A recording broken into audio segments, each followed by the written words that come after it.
news broke quietly, almost too quietly for a man whose music once echoed across generations. John Lodge, the legendary bassist, vocalist, and songwriter of the Moody Blues, has passed away at the age of 82. For fans around the world, it felt like the end of an era, one final note fading into the night. Everyone thought John Lodge had it all: fame, wealth, a lifetime of sold-out tours, and a voice that never seemed to age.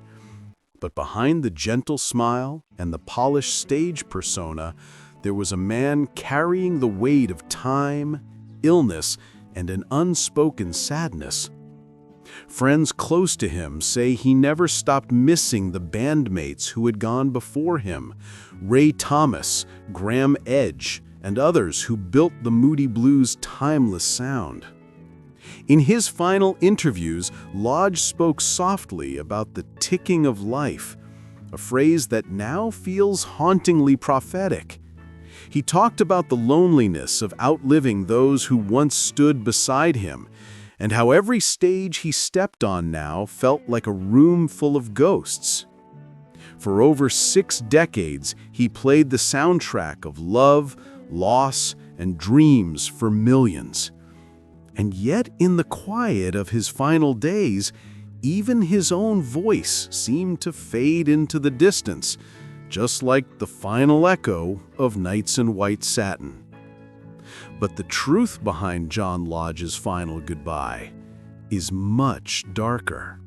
John Lodge was born on July 20th, 1945 in Birmingham, England, a city pulsing with post-war industry, smoke, and the sound of change.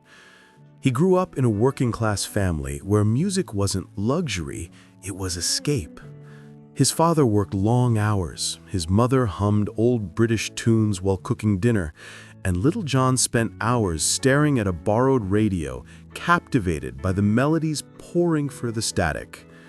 At age 13, while other boys were dreaming of football, John found something deeper: the bass guitar.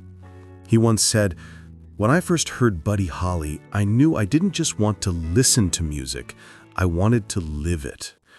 He practiced in the family living room until his fingers bled, teaching himself chord by chord, driven not by fame, but by the desire to belong to a world larger than Birmingham's gray skies.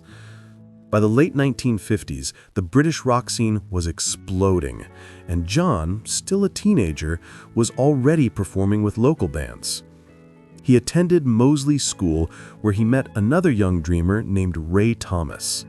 Together, they would later help define the lush, symphonic sound that would become the Moody Blues. But the road was far from easy.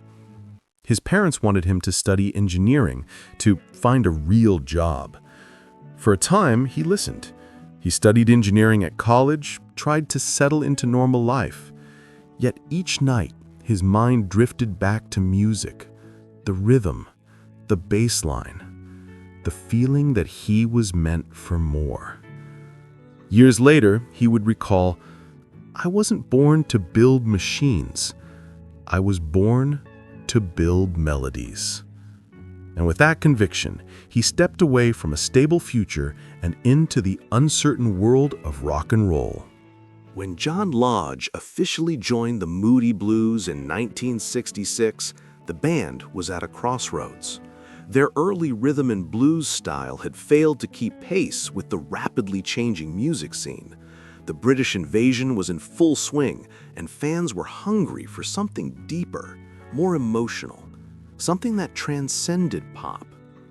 Lodge, with his melodic bass lines and poetic instincts, became the missing piece. Together with Justin Hayward, they steered the Moody Blues into a new era, one that would forever change rock history.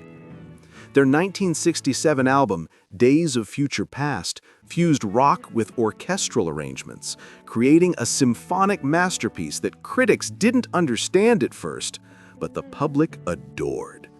And at the heart of it was John Lodge, the quiet craftsman behind songs like Ride My Seesaw, Isn't Life Strange? And I'm Just a Singer in a Rock and Roll Band.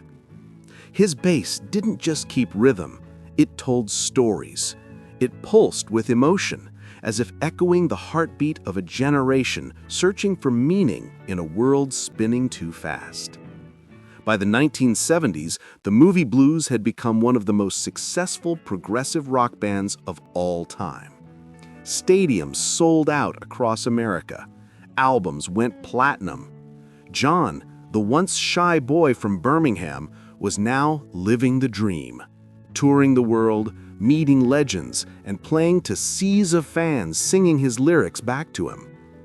Yet behind the euphoric crowds, there was a man who still preferred silence. Unlike other rock stars, John rarely courted the spotlight.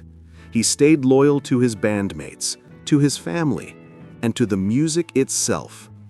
He never lost his humility, and that quiet dignity became his trademark. In interviews, he often smiled and said, "We never set out to be famous. We just wanted to make music that would last." And somehow, they did.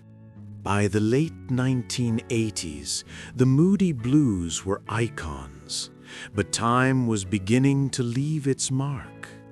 The endless touring, the pressure to stay relevant, and the weight of creative perfection began to wear down even the calm, steady John Lodge. He wasn't one for public outbursts or drama. His battles were fought in silence. Friends recall that after shows, while others partied, John would sit alone backstage, staring at his bass. He once told a close confidant, "The music still moves me, but sometimes I can't find myself inside it anymore." The fame that had once felt like liberation now felt like a cage.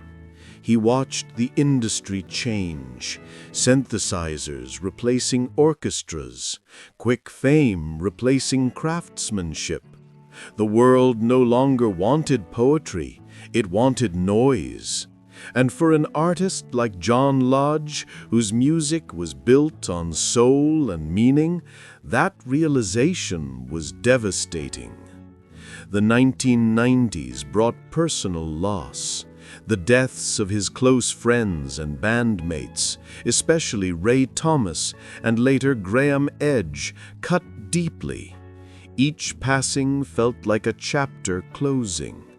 The once vibrant brotherhood that was the Moody Blues began to fade into memory. Health problems crept in quietly.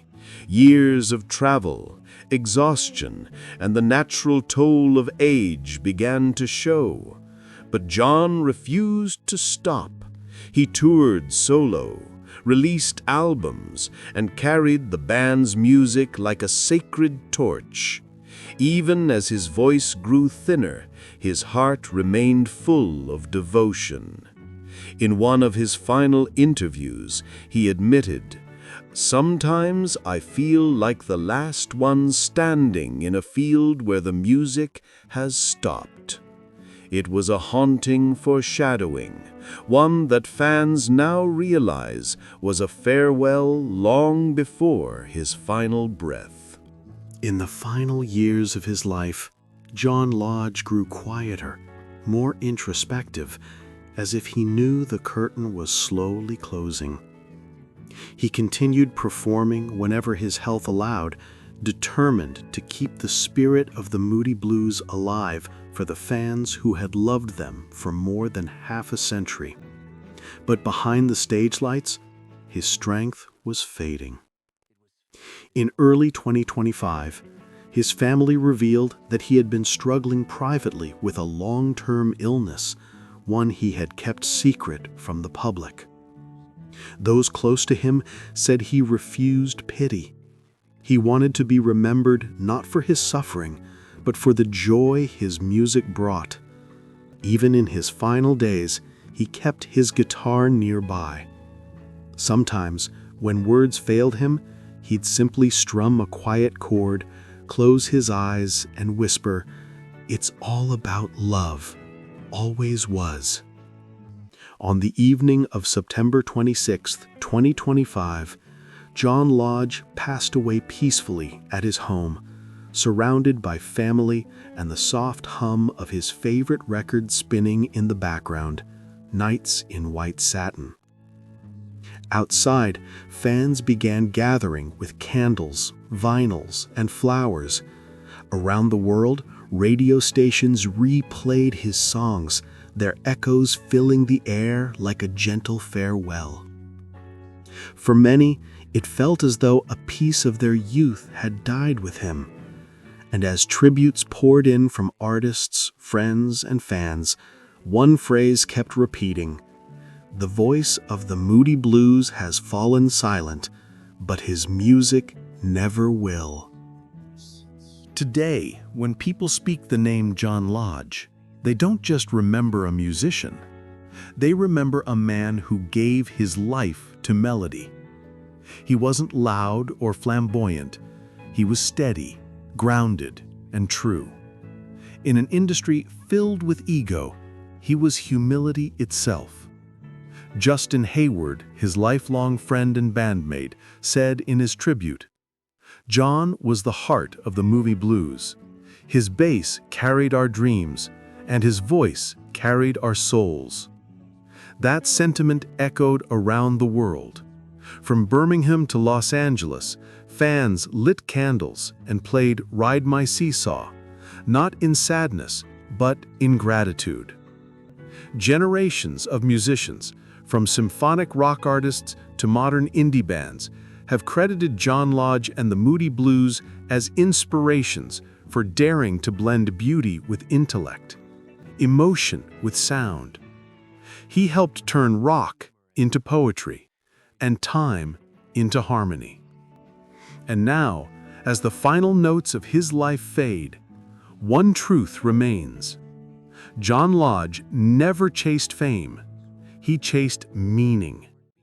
He believed music could heal, connect, and transcend. And though his voice has fallen silent, his legacy will forever echo through the quiet spaces of time, where melody meets memory.